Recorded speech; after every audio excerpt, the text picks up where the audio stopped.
So, quite some time ago, this one guy I don't know made this one video and I thought, hey, that's pretty cool. What if I did that?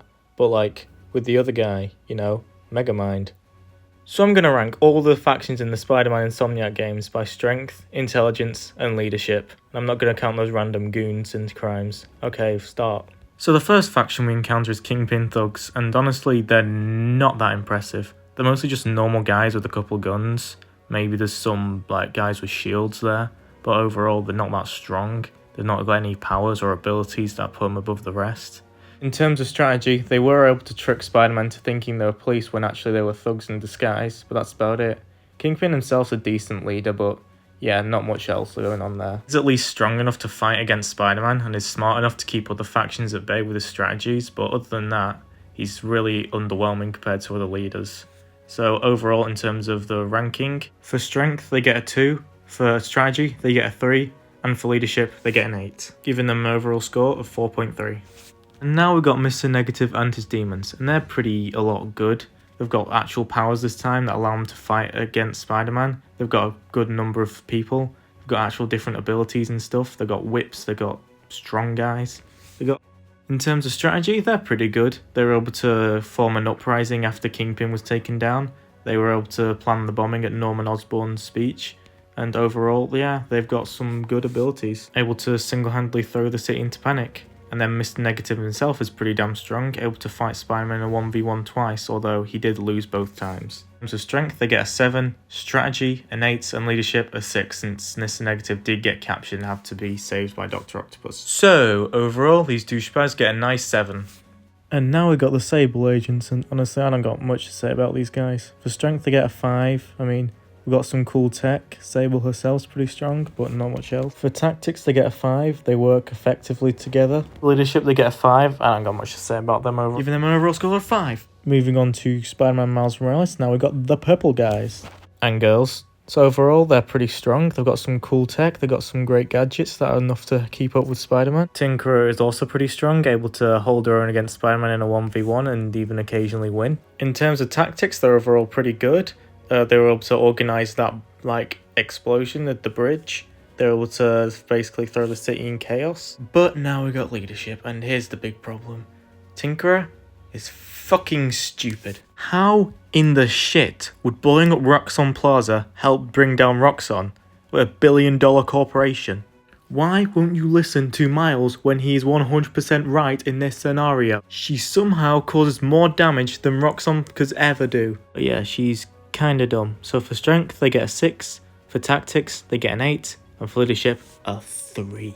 Now we have Roxxon, and for strength, they get a 7. The inclusion of characters like Rhino or Prowler and the addition of tanks put them above the underground, not to mention their vast number of resources and weapons. But now we have tactics, and this is where it gets actually pretty good, since they have this weird red stuff that can adapt to Miles' electricity, prevents him from using it, and they also have these weird goggles that can see him when he's invisible. And the fact they're able to hide their intentions for so long and figure out Finn's plan is pretty good. Good for them. They get a 9. Unfortunately, leadership kind of lets them down. They don't really respect Simon, as they more so do it because he's paying them, unless they're out of loyalty, He's kind of an asshole even to his workers, and it's clear that they know this, since Prowler outs him at the end of the game. So they get a 4, give them an overall score of 6.6.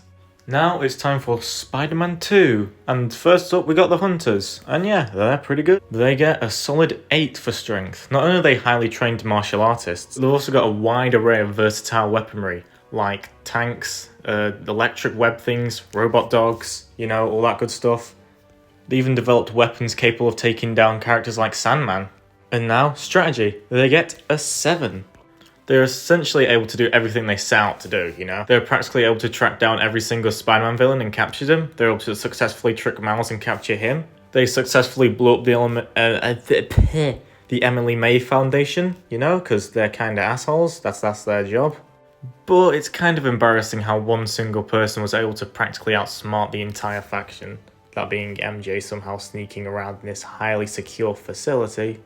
Which, gameplay, fair enough. I get she's, trained it, but, I'd like to see them do a little bit better, And now for leadership. And this is a pretty good one. They get a big old 10. because they are incredibly loyal to Kraven. He's incredibly strong, able to fight against Spider-Man and Venom single-handedly.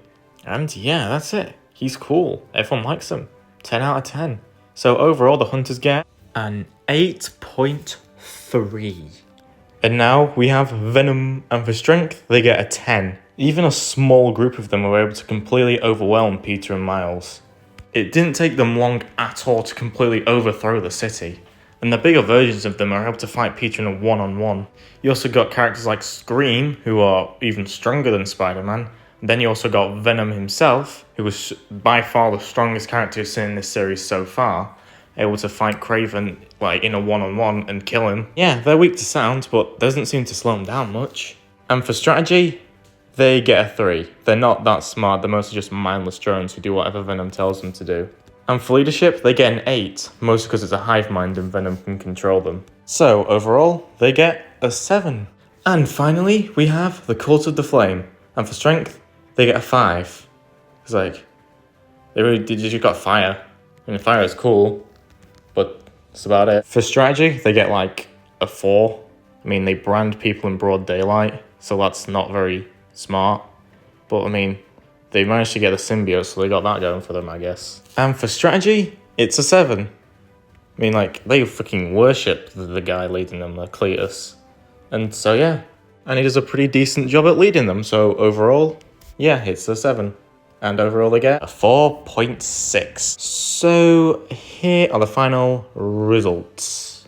In last place, we have Kingpin with a 4.3. Then the Cult of the Flame with a 4.6. Then the Sable Agents with a 5. Then the Underground with a 5.6. Then Roxxon with a 6.6. And in joint second place, it's the Demons and the Symbiotes, though I might give it to the Symbiotes. And in first place, it's Kraven the Hunter. Now that's it. Fuck off.